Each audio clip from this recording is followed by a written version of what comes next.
welcome to the show. Today we're shooting it all in Microsoft Teams. Teams is an amazing collaboration platform. I use it all day long, so I thought this would be fun.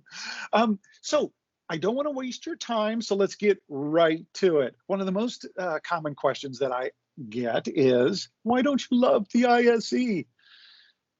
Seriously? I do love the ISE. We all love the ISE. Everybody on the PowerShell team loves the ISE. The ISE is fantastic. Some of the common reasons why it's so fantastic, the way that I look at it is, well, let's see. It's a great PowerShell editor on Windows. First of all, it's lightweight. It loads really fast, mainly because it's lightweight. And it's what I like to call focused. It's focused on PowerShell. So of course the ISE is a great program. Back in the days when there was no love shown to PowerShell, with the exception of Sapient Technologies and their excellent PowerShell development software, yeah, the ISE is the greatest thing in the world. However, notice what I said. It's great for PowerShell on Windows. Times have changed. As a matter of fact, a lot of us that were starting early on with building pipelines and working in this thing called DevOps and all that kind of stuff, we ran across the fact that PowerShell, A, wasn't the only language that we needed to work with, and B, we needed to work on other systems other than Windows.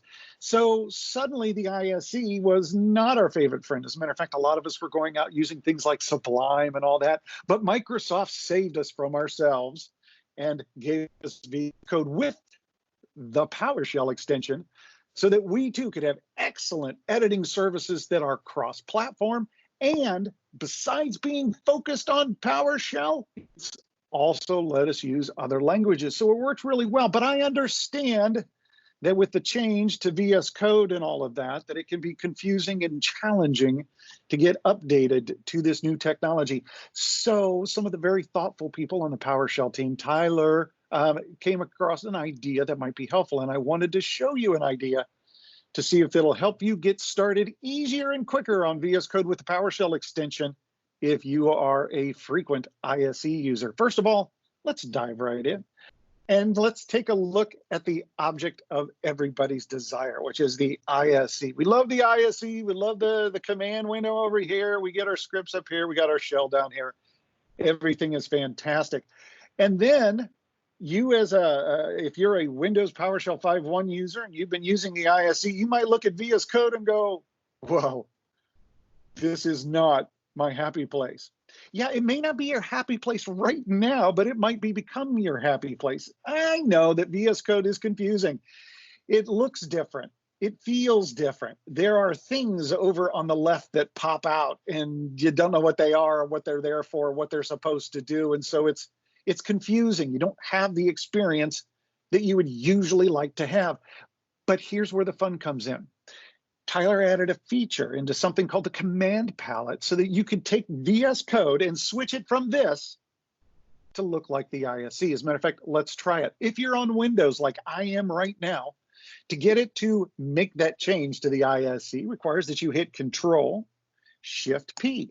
That brings up this command palette. And in here, you can type Enable ISE mode. Now you can see it towards the top of the list already, but I'm going to start to type Enable ISE, and you see that mode right down there. Now, just so that you know, there is also a disable.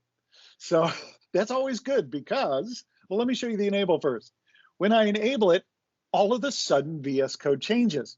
Notice, wow, it looks a lot like the ISE. I got my console down here. Here's my code. It's the same syntax coloring.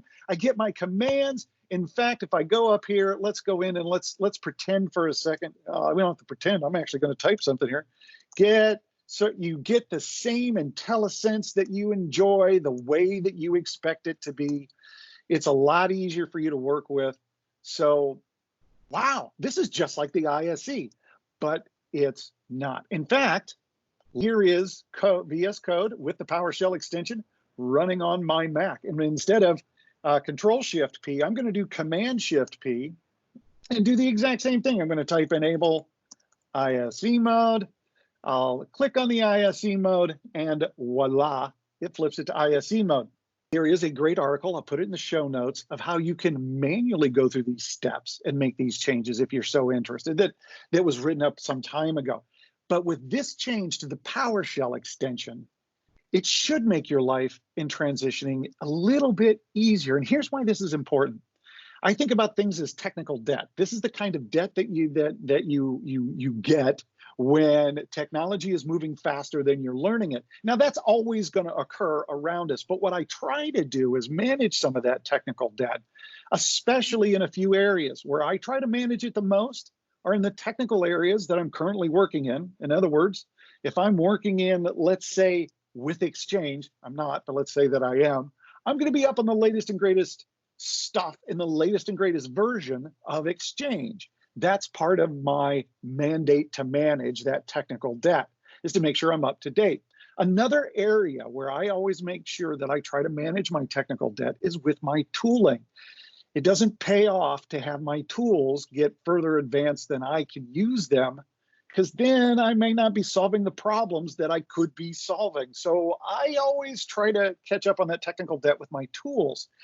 Well, this is why we're trying to help you. If you're a Windows PowerShell 5.1 user, admin, and you've been using the ISE, and VS Code looks a little daunting, I get it. I'm with you.